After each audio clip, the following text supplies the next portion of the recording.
TV screen पर आप जो तस्वीरें देख रहे हैं यह है आशुतोष राणा, जो सिर पर मद् भागवत गीता रखकर कथा स्थल तक लेकर आए हैं। आशुतोष राणा बॉलीवुड के जाने माने अभिनेता हैं। अपने गुरु एवं गुरु माता की याद में सतधारा हरिहरा आश्रम पर श्रीमद् भागवत गीता का पाठ करा रहे हैं, जहां काफ़ी प्रशंसक उनके साथ फोटो भी ले रहे हैं। इस अवसर पर अभिनेता ने क्या कहा, आप भी सुनिए। चरणों में मैं दंडवत प्रणाम करता हूं और मंच पर उपस्थित परमादरणीय आचार्य द्वय को सादर नमन करता हूं। वह इस आश्रम के प्रेरणा स्रोत, इस आश्रम के आधार और हजारों हजारों भक्तों को निरंतर अपने प्रेम, अपने मार्गदर्शन से उनके जीवन को संवारने वाले श्रद्धेय हरिहर महाराज जी के चरणों में दंडवत प्रणाम करता हूं। महाराज जी, आपने ये कहा, मुझे ईमानदारी की बात है कि मेरा ये मानना है कि कलयुग में भगवान के नाम के स्मरण का महत्व होता है या उनकी कथा के श्रवण का महत्व होता है। त्रेता युग में परमात्मा श्री राम ने जैसे ये बताया कि क्या कर्म करने चाहिए वो हमारे लिए कल्याणकारी होते हैं, तो द्वापर युग में उन्होंने बता दिया कि क्या कथन हमें अपने जीवन में इस्तेमाल करना चाहिए वो कल्याणकारी होते हैं। तो त्रेता का कर्म परमात्मा पुरुषोत्तम श्री राम के द्वारा किया गया और द्वापर का कथन जो लीला पुरुषोत्तम भगवान श्री कृष्ण ने हमें दिया, तो अगर ये हमारे जीवन में आ जाते हैं तो हमारा आना भी सार्थक हो जाता है और हमारा जाना भी सार्थक हो जाता है। आने का मतलब हमारा जन्म और जाने का मतलब हमारा देह से जब हम विदेह हो जाते हैं तो जिसको लोग मृत्यु कहते हैं, और मृत्यु और मोक्ष में बड़ा अंतर होता है। और हम सब यहाँ पर मोक्ष की कामना के साथ बैठे हुए हैं और मेरा अपना ये मानना है कि मृत्यु और मोक्ष में थोड़ा सा अंतर होता है। मृत्यु उसे कहते हैं कि हमारी कामनाएं बची रहें और हमारी सांसें खत्म हो जाएं, तो इसको मृत्यु कहा जाता है।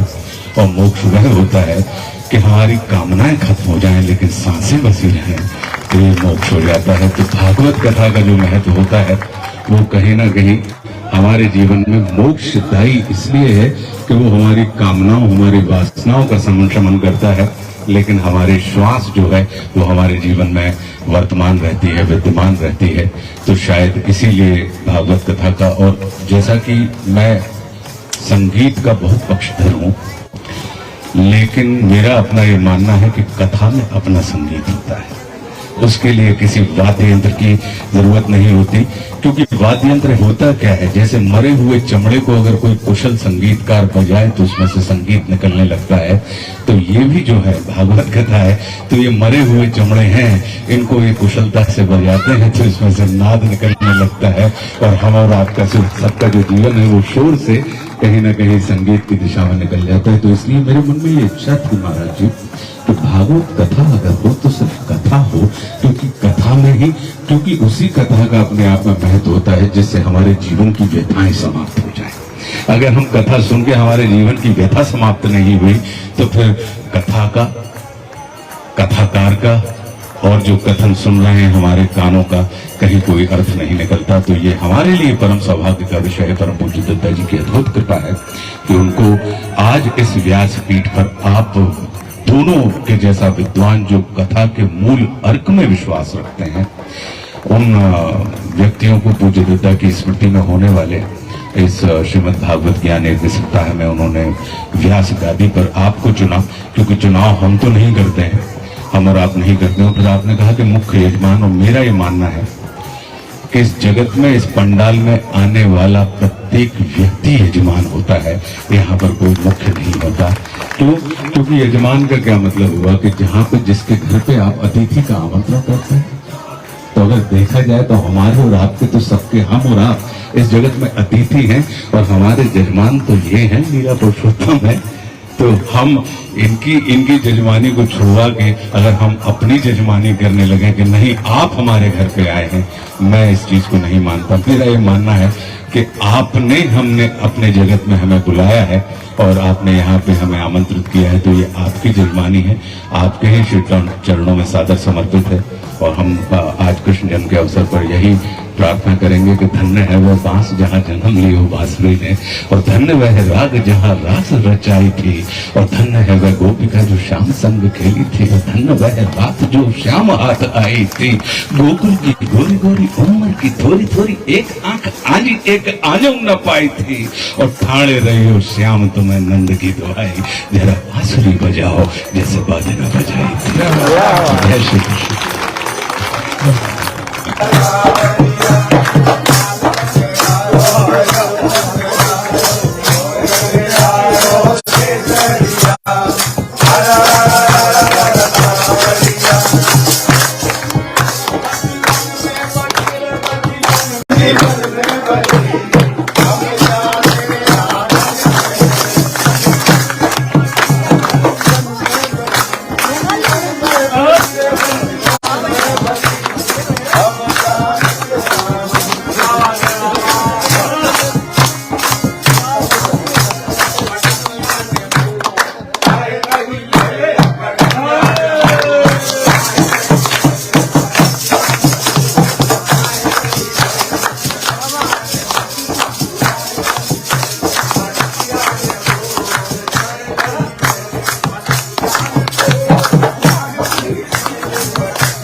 क्या बात है, वाह। आज ये सब शिष्ट मंडल की टीम है। अच्छा।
क्या बात है।